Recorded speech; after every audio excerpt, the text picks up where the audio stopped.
channel and would like to show your support, please click on the link below this video and become the patron of the Ushanka Show. For as little as $1, you can help us grow and create the new, interesting videos about the life in Soviet Union.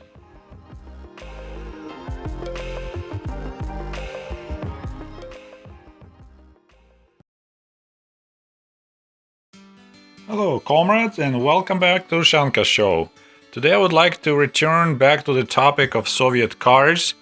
In my video number 21, why Soviet people had to wait 9 years to buy a Lada car, I touched that topic a little bit, and totally by accident, while I was checking some blogs about life in the Soviet Union, I found this interesting comment from one person who managed to purchase several Lada cars back in 70s and 80s, and I decided to share that story with you because I think it's quite interesting and really shows the situation with cars in Soviet Union.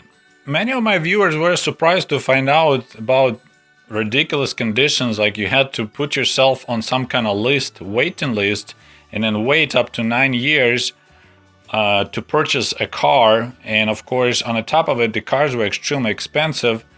I recall prices around 9,000 rubles for Lada, but it looks like in 70s it was a little bit cheaper. It was around 7,000 rubles, but you know, if you make average 130 rubles a month, 7,000 rubles or 6,000 rubles, a lot of money. So anyway, let's take a look at the story of this guy who lived in Kishinev, which is the capital of Moldova and used to be called Moldovan Soviet Socialist Republic. It's a small state between Ukraine and Romania. So this guy is sharing his story. The funny thing, he actually thinks that there was nothing wrong, no problem with purchasing the car. But when you start looking at his story, you will see it's quite opposite. So this guy said that in 1971, after the army service, so I was born in 1971, this guy already got out of the army service, so he was around 20, because you go to army, you've been drafted at 18, and usually you serve 2 years if you're in army, or 3 years if you go to Soviet Navy. After this army service, he put himself on the list to purchase the car, and the name was, there was anyway some kind of trade commission in Kishinev, so he was working there, and so he put himself on the list. At the same time, he put on the waiting list his father, who was a veteran of World War II and former officer who served at, so he was a border, Soviet border troops, and he was retired. So he was participating in defending of Moscow. So it says, what that means, that there were separate different waiting lists. So he put his father on a different list, which was made for veterans of World War II, veterans of military service, former military officers. So it was a different waiting list, and that one was, well, I would say it's special list. So besides the fact that we had this ridiculous waiting list, there were different variety of waiting lists for different categories of people. So military personnel will have their own waiting lists, every factory had its own waiting list, and veterans get their own list. So this is how it started for this person in 1971. He put himself on a waiting list, and then he placed his father on a separate waiting list at the same time. Now it looks at the prices for Lada, or how they call it, VAZ, it's Volsky Автомобильный Завод, Volga car factory. The price was around 6,000 rubles. So this is how he explains how he managed to get enough money to purchase a car. He claims that he worked 4 jobs at the same time. The main job was he was a driver at the local Avtobaza, so some kind of like transportation company, and 3 other jobs he was like part-time. 2 where he was a driver on call, so it doesn't specify where, but for example, if they needed a driver, he will take that job maybe on the weekend or late evening. And also he worked at the Kishinev lifeguard station on the motorboat. So he was handling motors and fixing motors, and also being, I guess, riding the boat for the lifeguard station. So he had 4 jobs at the same time, trying to make as much money as possible. He said, I was managing to work everywhere. Plus, he also studied in the college, local Kishinev Polytechnic Institute, but that was so-called by mail, you'd call it. So he never, like, he didn't go to the day, every day to school, to the college. He was getting by mail tasks and then send them back, and then I guess you just need to go to pass the annual tests. You need to go and appear at the college. So this is how he was running around for about 4 years, he claims, managing to earn between 240 to 260 rubles a month. So that's pretty much double what the normal person would earn. So he was an extremely hardworking guy, gotta give him that. And he said, every month I managed to put aside at least 100 rubles. So half of his salary he was setting aside. And he was married at the same time and had a young daughter. His wife worked as at the sewing factory, so making clothing, and she was making 85 rubles a month. So you could see a huge difference, almost 4 times less. So he said, yeah, we had enough. Not often, but we went to restaurants. We went in the summer to the Black Sea, which most Russians or Soviet people, that's the coolest thing you can do on your vacation, and go down to Crimea or other places on the shore of Black Sea, because that's the only place was really hot and had sand. So there's like a vacation destination for Soviet people was going on so-called Moria, which is usually Black Sea. He had enough money to buy presents to his friends and family, and even he managed to buy jeans, which were from 100 to 120 rubles a pair. So there's another thing, that's a separate story I'm planning to make, is about purchasing American jeans in Soviet Union, but he was paying between 100 to 120 rubles, so more than his wife was earning a month for a pair of Lee jeans. Now I remember Levi's, which was considered way more prestigious brand, people were shelling out up to 300 rubles a pair. But Lee, I guess, was cheaper, and also he was purchasing a brand called Super Rifle. I remember that brand, but I don't think it was American brand, I think it was Italian brand. Also, he had enough money, since he liked a lot of music, to have electronics and purchasing LPs. So this is how his life went. He worked really hard at 4 different jobs, and made really good money, and actually managed to set aside some money and actually spend some around. So this is how he was getting ready to buy a first Lada car. So then in 1975, so 4 years later, his father waiting list, it was his dad's turn. So you could tell that that list was more special and smaller. So only after 4 years of waiting, they bought their very first car, a brand new VAZ 2102 color Corrida, which is like a orange-red color, and the price was 6,000 rubles. He said, well, I actually had to borrow some money from my mother-in-law, so he had to borrow 1,200 rubles from her mother-in-law, and in order to get enough money to purchase. But there was no sales tax. You know, if the price is 6,000 rubles, you just bring 6,000 rubles and they give you a car, and here you go.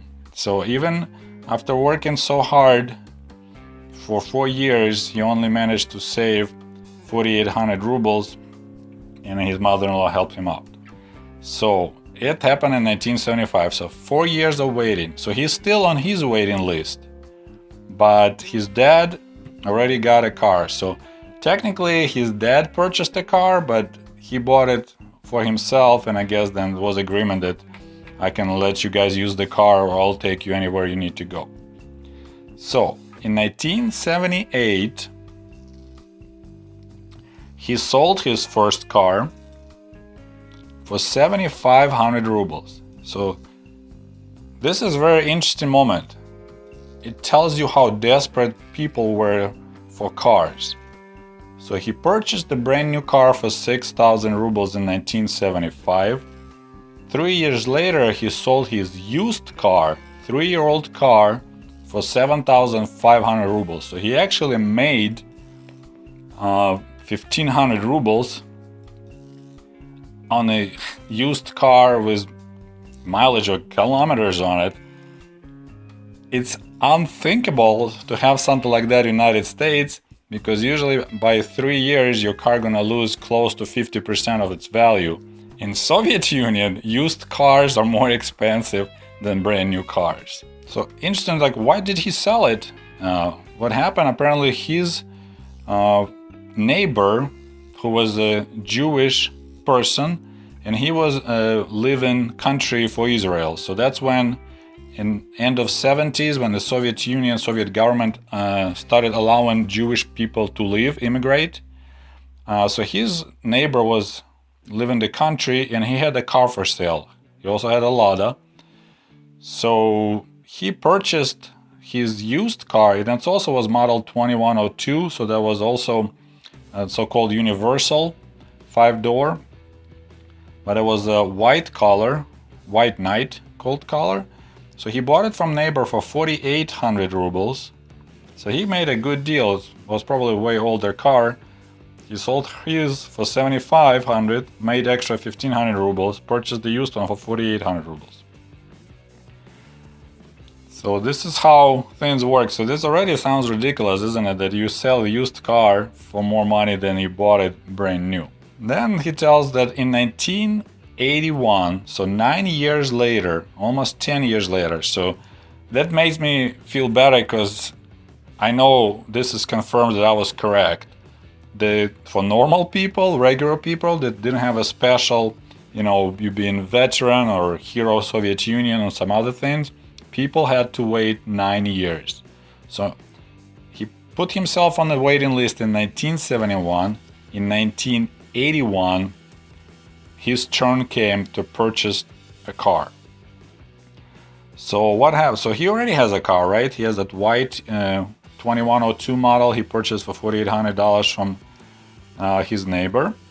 He sells that car for 6,700 rubles. So here you go. He is a good businessman.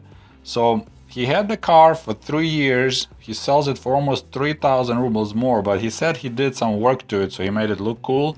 He did some tuning, and he took that car to Odessa.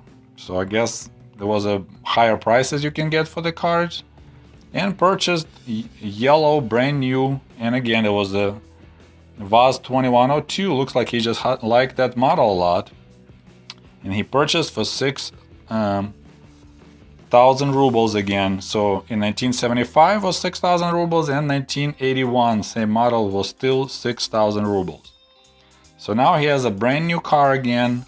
The only difference, it's yellow, and he already owned two cars prior, and he made close to 5,000 rubles by reselling those. So he actually doing really well. But it doesn't stop here. Next he says, so at the same time, I placed my father back on the waiting list in 1981. So this is, I guess maybe there were some rules that after you purchase a car, you're not allowed to be for 10 years on the list or something like that, because they bought by his father's list in 1975. So almost 10 years later, he puts his dad back on a waiting list to purchase again a car.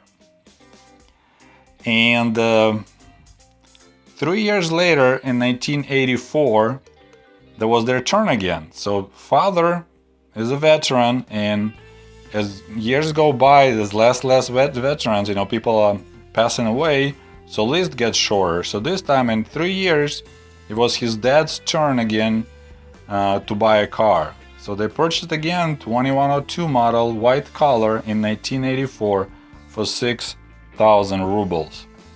And after that, he drove that car for 10 years. And of course, after 1991, when the Soviet Union collapsed, borders got open, he started making money by traveling to Holland, Germany, or Baltic states and purchasing used Mercedeses or Beamers or other cars, bringing them back to Moldova and sell them. So his point is like, so this is what I'm trying to tell you. The people who really wanted things, they would get things.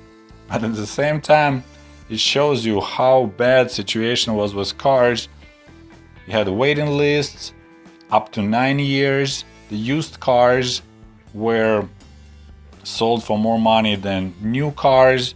And actually I saw some information that like brand new car you could buy from resellers for close to 9 to 10,000 rubles. So they'll buy a car for 6,000 rubles, turn around, and there were people waiting to snatch it for 9,000 rubles to 10,000 rubles. So this is how the state-run economy runs parallel with a market economy. Market adjusts the prices. You know, there is a difference between demand and supply. Price will act accordingly. So you could buy a brand new car without waiting. You need to know the people who do that, and you expect to pay 9 to 10,000 rubles instead of 6. And the car that we were talking about, VAZ 2102 Universal, it had an engine about 60 horsepower and maximum speed of 135 kilometers an hour, which is somewhere, I guess, around 80 miles per hour. And I probably should make a special video about it, but they started making Lada cars, or they call them Zhiguli, in 1970, when government in 1966 decided that they need to build another factory to produce cars because there was such a horrible shortage of cars. They were shopping around, and that's an interesting moment. You got powerful Soviet Union, you know, it's 60s, 50s, so it's on the top, at the peak of its power. You know, first man goes to space, it's Russian. First satellite goes to space, it's Soviet, I mean. So Sputnik, Gagarin. At the same time, they cannot make enough cars for their own people. And instead of designing their own thing, they're like, you know what? We're just gonna purchase the whole shebang from some capitalistic bastards. So they shopped around. There were several models they were considering. They were considering Ford. They considered Renault, the French company, and their car, which Renault 19 model. And also they looked at Fiat 124, which in the beginning of 70s, there was a car of the year. So there was a really good model, and they decided to buy Italian car. So they made a deal with Fiat, and they purchased everything. Whole factory, technology. They actually worked with Fiat to make some changes to the Soviet version. So they made a clearance a little bit higher for the car, made a bunch of other different changes. So the car was more robust, had a higher clearance, so it was ready for Soviet bad roads. And the projected output was around 660,000 cars per year. But the first year they started making was 220,000, and then they managed to crank close to 440,000 cars every year, which sounds like a lot. But at the same time, in the same year, Ford by itself was manufacturing 2 million cars in the United States. And one more interesting moment. So we talked about prices for the car. So 6,000 rubles. So looking at the amount of money that Soviet person could make, it was 50 monthly salaries. So 4 years of work that you will make enough money to buy a brand new Lada car. And I compared, so for the small size of vehicle like that Lada, Fiat 124 or VAZ 2101. I took as example a Chevrolet Vega, which was about $2,000 in 1970, and average American person was making around $9,000 a year. So to compare the prices for cars in Soviet Union in 1970 and in the United States. So Soviet person had to work for 4 years to earn enough money for one car. American person had to work for 1 year and he would earn enough money to purchase 4 cars. So pretty much it's 16 times Soviet cars were more expensive if you compare to the salary, average salary. It's 16 times. So pretty much you look at any car here that costs right now $20,000 times 16, that's what Soviet person had to pay back in 70s and 80s. So what we got? It's $320,000 for basic car, not for some luxury vehicle from Bentley or Rolls-Royce. It's $320,000 for like Chevrolet Impala or even whatever the next will be, smaller car. So this is how the prices looked in Soviet Union for cars. So I hope you enjoyed this story, and next video we're gonna talk again more about Soviet retail, but I just thought it was really interesting to kind of discuss this little situation, because the person was claiming that everything was actually great and there was no problem to purchase a car, but it definitely looks totally different way to me. Well, thank you guys, and I want to wish you everyone Happy New Year, and we will talk to you soon. Goodbye.